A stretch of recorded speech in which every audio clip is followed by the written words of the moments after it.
नमस्कार, मैं हूं डॉक्टर यश शाह और आपका स्वागत है मेरे YouTube चैनल पर। आज हम बात करेंगे हाइपरटेंशन यानी उच्च रक्तचाप के बारे में। हमारे शरीर का normal blood pressure 120/80 millimetre of mercury होता है। इसमें से 120 को सिस्टोलिक ब्लड प्रेशर और 80 को डायस्टोलिक ब्लड प्रेशर कहते हैं।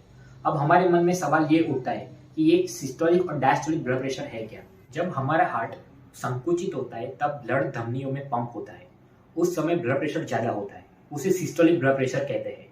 और जब हमारा हार्ट धड़कनों के बीच में आराम कर रहा होता है उस समय ब्लड प्रेशर कम होता है, उसे डायस्टोलिक ब्लड प्रेशर कहते हैं। अमेरिकन हार्ट एसोसिएशन और अमेरिकन कॉलेज ऑफ कार्डियोलॉजी के मुताबिक जब व्यक्ति में सिस्टोलिक ब्लड प्रेशर 120 से 129 के बीच में होता है तब उसे एलिवेटेड ब्लड प्रेशर कहते हैं।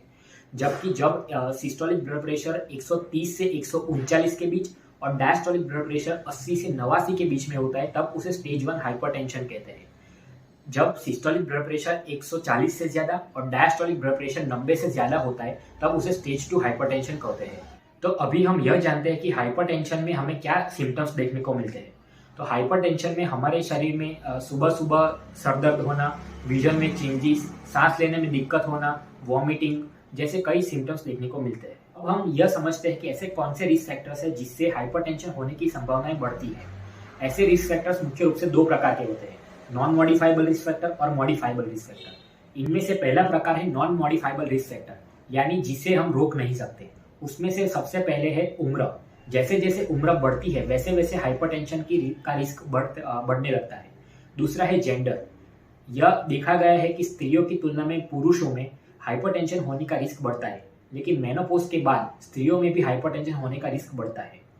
इसके अलावा कुछ जेनेटिक फैक्टर्स भी होते हैं जो हाइपरटेंशन के रिस्क को बढ़ावा देते हैं। अभी जो दूसरे प्रकार का रिस्क फैक्टर्स होते हैं जिसे हम चाहे तो बदल या रोक सकते हैं, उसे मॉडिफाइबल रिस्क फैक्टर्स कहते हैं। हमारे लाइफस्टाइल में हम कुछ चेंजेस लाकर हाइपरटेंशन के रिस्क को कम कर सकते हैं। इस मॉडिफाइबल रिस्क फैक्टर्स में पहला है वेट लॉस, यानी कि वजन को घटाना। हमें हमेशा हमारा BMI 18.5 से 24.9 के बीच में रखना चाहिए। अभी ये प्रश्न ये उठता है कि हम ऐसे BMI निकाल कैसे सकते हैं। तो BMI मतलब बॉडी मास इंडेक्स। इसको निकालने के लिए एक सूत्र है weight in KG upon height in metre square, जिसके उपयोग से आप अपना BMI निकाल सकते हैं। यह देखा गया है कि 10 किलो वेट लॉस से 5 से 20 millimetre of mercury systolic blood pressure कम किया जा सकता है। दूसरा है डैश ईटिंग प्लान को फॉलो करना। डैश मतलब dietary approaches to stop hypertension. इस डाइट में फ्रूट्स, वेजिटेबल्स और लो फैट डेयरी प्रोडक्ट्स का उपयोग होता है। लो फैट डेयरी प्रोडक्ट्स जिसमें सैचुरेटेड फैट कम हो उसका उपयोग ज्यादा होता है। सैचुरेटेड फैट हाइपरटेंशन के रिस्क को बढ़ाता है, इसलिए हमें बटर, घी, कोकोनट ऑयल, चीज, चॉकलेट्स, आइसक्रीम जैसी वस्तुओं को अवॉइड करना चाहिए। उसके बजाय हमें अनसैचुरेटेड फैट के प्रोडक्ट्स का यूज को बढ़ावा देना चाहिए, जैसे कि फ्राई या रोस्टेड फूड के बदले ग्रिल या बेक किया हुआ फूड खाना चाहिए। पिज्जा की टॉपिंग में लोअर फैट वाले टॉपिंग्स का उपयोग करना चाहिए। क्रीमी और चीज सॉस पास्ता के बदले टोमेटो बेस्ड सॉस पास्ता का उपयोग करना चाहिए, क्योंकि उसमें सैचुरेटेड फैट कम होता है। मैं यह नहीं कह रहा हूँ कि आपको पिज्जा और पास्ता खाना चाहिए, लेकिन अगर आपको खाना ही है तो मैंने बताया वैसे आपको ट्राई करना चाहिए। डैश ईटिंग प्लान फॉलो करने से आप सिस्टोलिक बीपी को 8 से 14 मिलीमीटर ऑफ मर्क्यूरी तक कम कर सकते हैं। सॉल्ट यानी नमक भी हाइपरटेंशन के रिस्क में बढ़ावा देता है। जापान में यह देखा गया है कि जिन लोगों के खुराक में नमक की मात्रा 400 मिलीमोल पर डे से ज्यादा है उसमें हाइपरटेंशन बहुत अधिकतर लोगों में पाया गया है। जबकि जिन लोगों के फूड में सोडियम की मात्रा 60 मिलीमोल पर डे से कम है उनमें हाइपरटेंशन नहीं पाया गया है। इसलिए हमें हर रोज 2.4 ग्राम सोडियम से कम ही सोडियम का इस्तेमाल हमारे खाने में करना चाहिए। इससे हम 2 से 8 मिलीमीटर ऑफ मर्क्यूरी तक सिस्टोलिक बीपी कम कर सकते हैं। देखा गया है कि पोटेशियम रिच फूड्स आपके बीपी को कम करता है।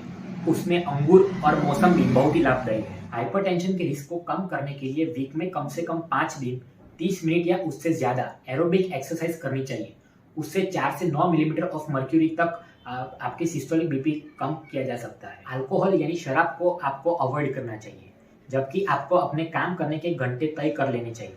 आपको 8 घंटे की नींद तो जरूर ही लेनी चाहिए। अगर आपका blood pressure 130/80 millimetre of mercury से ज्यादा आता है तो आपको सीधे ही डॉक्टर का संपर्क करना चाहिए। अब हम यह समझते हैं कि हाइपरटेंशन से हमारे शरीर में क्या कॉम्प्लिकेशंस होती है। हाइपरटेंशन से हमारे शरीर में कार्डियोवास्कुलर डिसऑर्डर्स का खतरा बढ़ता है, जैसे कि heart diseases, stroke, ophthalmic complications यानी कि आंख की समस्याएं, किडनी की कॉम्प्लिकेशंस भी बढ़ती है। यह थी हाइपरटेंशन के संबंधित जानकारी। ये माहिती को अधिकतम से अधिकतम लोगों तक पहुंचाएं और आने वाले अन्य रोगों की जानकारी के लिए मेरे चैनल को सब्सक्राइब कीजिए।